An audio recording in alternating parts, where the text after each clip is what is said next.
بسم الله الرحمن الرحيم. إذا جاءك المنافقون قالوا نشهد إنك لرسول الله والله يعلم إنك لرسوله والله يشهد إن المنافقين لكاذبون.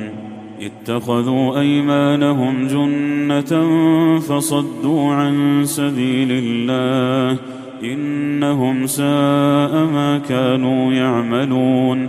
ذلك بأنهم آمنوا ثم كفروا فطبع على قلوبهم فهم لا يفقهون.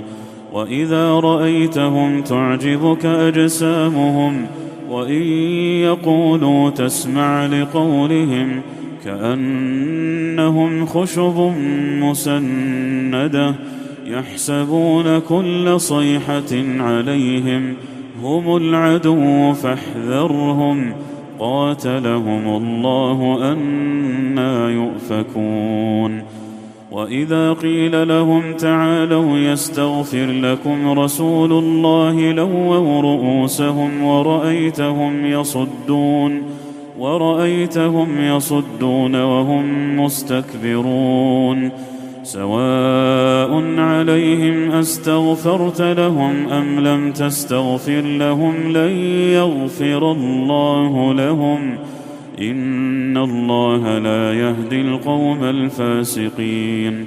هم الذين يقولون لا تنفقوا على من عند رسول الله حتى ينفضوا ولله خزائن السماوات والأرض ولكن المنافقين لا يفقهون. يقولون لئن رجعنا إلى المدينة ليخرجن الأعز منها الأذل ولله العزة ولرسوله وللمؤمنين ولكن المنافقين لا يعلمون. يا أيها الذين آمنوا لا تلهكم أموالكم ولا أولادكم عن ذكر الله ومن يفعل ذلك فأولئك هم الخاسرون. وأنفقوا مما رزقناكم من قبل أن يأتي أحدكم الموت